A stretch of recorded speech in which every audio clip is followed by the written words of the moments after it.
that one of my very, very clever dear friends came up with.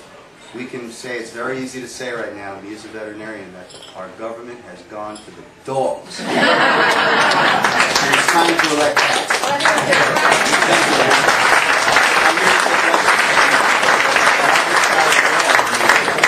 Yes, Mr. Hellwing. Well, when you go upstate, specifically into the southern tier, Yes. where you have all the businesses that have left and left years ago and has left a lot of poverty and a lot of welfare. And right now up there you got a lot of second generation welfare people. They're not quality workers.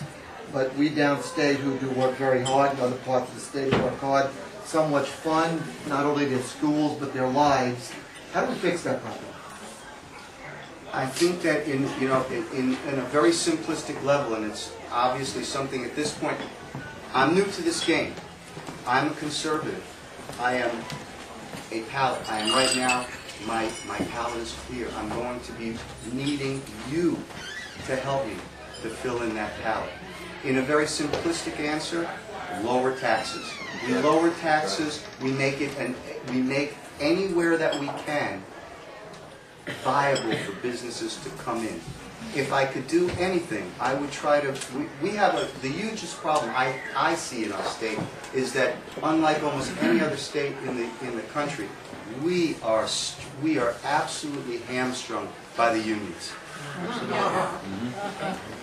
If I could have a paradigm, it would be Texas. Okay, Texas is the only state right now in our nation where people are flocking there, businesses are flocking there, and why is that? It's a non-union state. They have lowered the corporate taxes. They have made it eminently business friendly. And I think what I like the best about it is their state legislature meets for 6 months every other year. And I think that's plenty.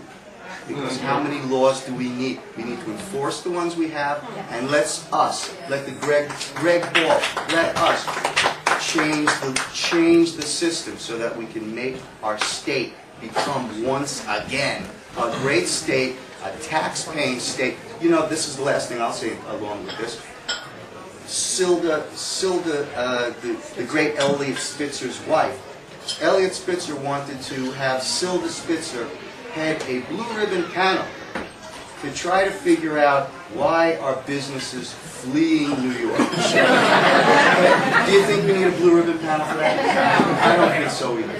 And so I am a believer in that we can make this state great again, because it sure isn't anymore.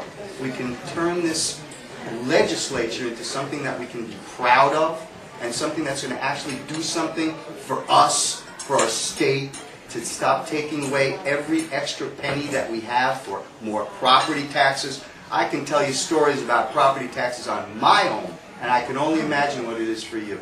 Well, it's enough of that. We don't need that. If we get businesses to come in again, if we get in a business-friendly environment for our great state, then we will be able to, once again, have normal taxes.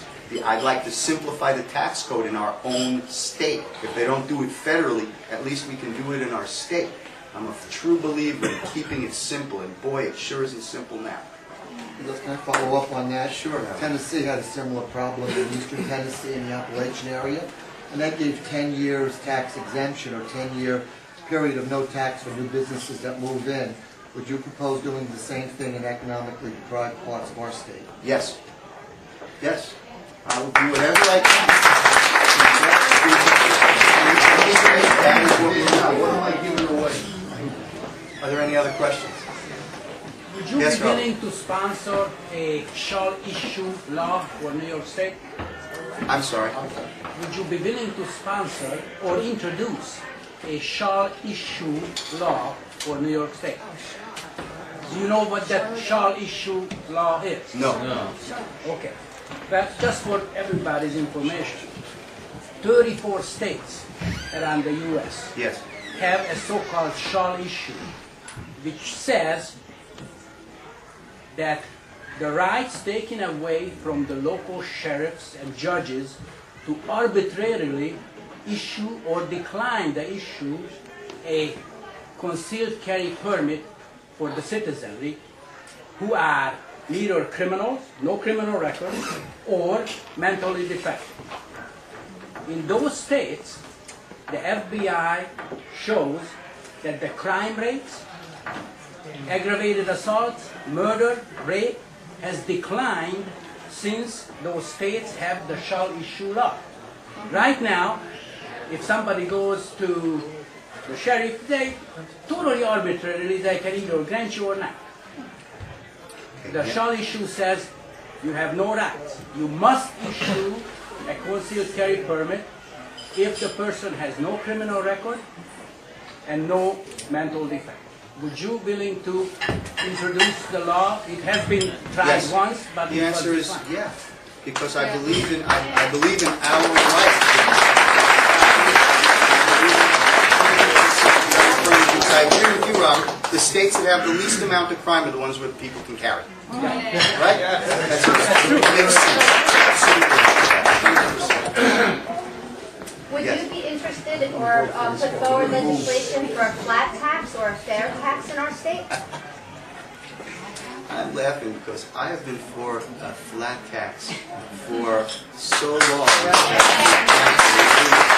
I'd rather see a fair tax even, but short of that, wouldn't it be nice to know that, well, on a federal level, call it 17% of your income is going to, this is it, I don't need to have an accountant for how many thousands of dollars, I don't need any of that, I know this is what my tithe is going to be to the government.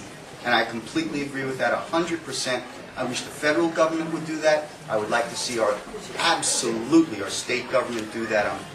That would certainly be one of the early things that I would try to initiate. Yes. Firm believer, 100%. Can I follow up with that? Yes. When Steve and I first met, he was working for the same animal hospital, and this was before we were dating, and I got to know him. He converted me to be a flat tax believer. He told me what it was. He sold me on it right away. This was only 15 years before I ever thought about becoming a candidate. Do you have any other, are there any other questions? Yeah, is that your wife?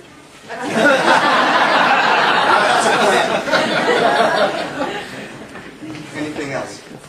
I just have a quick question, if Sure. I may, with regard to the 10th Amendment, which I'm sure everybody in this room can repeat verbatim. I just want to know if you could cite some issues that you think might be in direct violation of at the present time, aside from health. I believe that in terms of the federal government, you know, I believe in that anything that has not been directly written in the Constitution for the federal government belongs in the purview of the state. Yes. And so, I mean, I believe that almost everything in the federal government right now is an abrogation of that. So, you know, I believe that the stimulus package was completely unconstitutional. Thank you.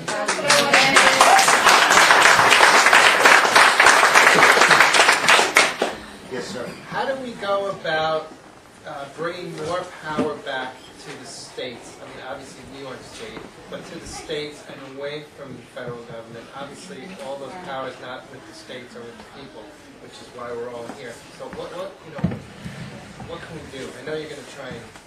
I think that by the state legislature vigorously defending the rights that we have under the Constitution, and we can go down item by item on that bill, but that is what people like Greg Paul and myself are going to be doing. We are staunch defenders of states' rights.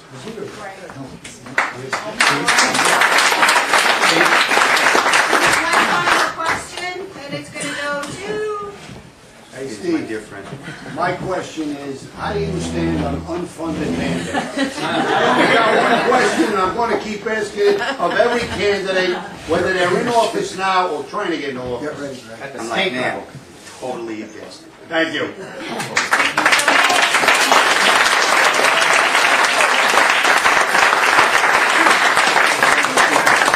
I just want to say thank you very much, everybody, and it feels good to be here. Thank you.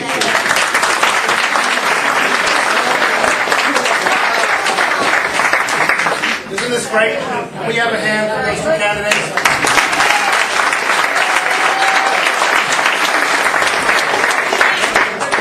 Next person is going to speak is Greg Ball.